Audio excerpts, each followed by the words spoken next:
Here with head coach Bobby Barbier, the Demons at home for what used to be called a normal weekend, a single game Friday, Saturday, and Sunday. That's changed a little bit this year for Northwestern State and Southland teams. But coach, you get back to playing what, again, was kind of a normal weekend. Right in the middle of conference. Good thing, bad thing, just another one of those 2021 things. Yeah, I told my wife, I said, I feel like a day off on Saturday playing one game. But it's good. I think it'll give us a little bit of a break. I mean, those 4-game weekends are tough. Man, it's tough on the kids, it's tough on their bodies.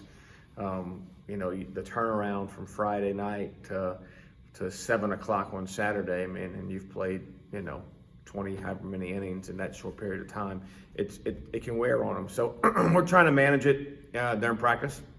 We're doing a few things differently. Talking to other coaches, seeing how they're managing, guys that are a little banged up. But it's a good opportunity to play a good opponent. I mean, we get South Alabama to come to town, which is something we don't, get very often. And to be honest, it wasn't this kind of a weird situation. We might not be able to get them here. So I'm glad Coach Calvi decided to come down, and we'll have a good series. You mentioned that they're a team that kind of similar to you guys seem to pitch it very well, and they've got a guy in Ethan Wilson in the outfield who's.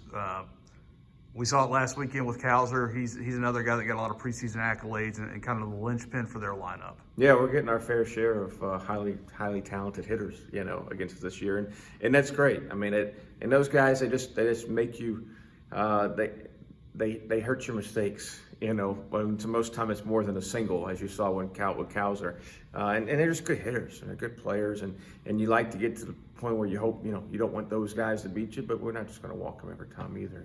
So it's a good matchup, I think. I mean, I think they're I've seen some video of their guys on the weekend, or their guy on Friday night. It's tremendous. You got a freshman that's pitched really, really well here in his early season. So I think our guys are excited. We'll do a few things a little different on the mound, kind of preparing for next week. Maybe not let the starters go too long. Get some of those bullpen guys more work. Even with the 4-game set, when we have starters that pitch into the 7th, 8th, and 9th, it's those guys don't get as much work, and we need those guys, as the season goes along. That said, when you do pitch in the 7th, 8th, and 9th, it's a good problem to have on that day when you're not looking forward. And Levi David, Conference Pitcher of the Week this week, Cal Carver, arguably had as good a start as Levi did, but those two, Jonathan Harmon was solid. Those three have made it, like I said, easier on that day because of how deep they've gone. Been tougher to get those guys work, but they were really good. They've continued to be really good. And Levi especially, we've seen what Jonathan can do. We saw what Cal could do last year. Levi in this new role seems to really be taking to it.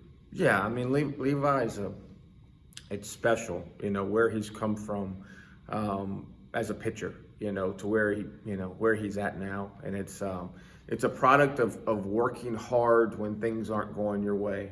And I think that's a lesson for all of us, the coaches, players, families included, is that Levi kept working hard when last year things start not to go his way. Maybe in junior college they didn't go his way, or in summer ball or wherever.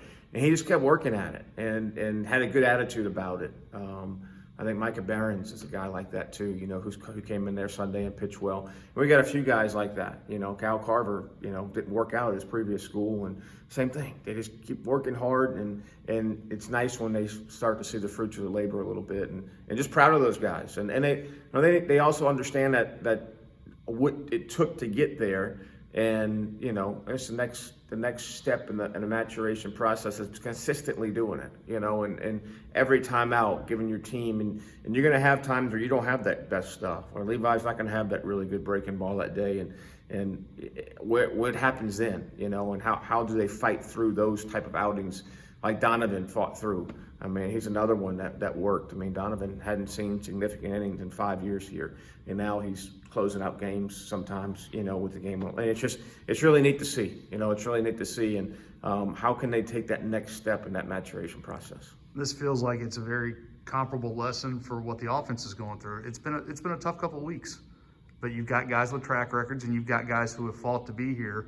And it looks like some of them, maybe like a Cam Sibley, is starting to come out of it and kind of get in the flow of where you are at the point in the season. Yeah, I mean, I think it's a great lesson for those guys. And this sport, it will knock you down, and when you think sometimes you see the other end of it, it'll do it again, especially on that offensive side, and it's about the work. It's about the work, and when it doesn't feel good, still putting in the work and still preparing, and never know when it's going to start clicking. That ball is going to go from a golf ball to a volleyball coming up there, and that's and you can talk to a million hitting coaches, and there's not one of them that can give you a great explanation for it. But it's we kind of knew early in the season we didn't have many at bats. We didn't, it's kind of what I was afraid of. We lost some confidence and things. But you gain that confidence from your work. That's how you gain it from getting out there today and live at bats today, being locked down those ABs, and know that whether good, bad, or indifferent, that it's going to help me for the weekend.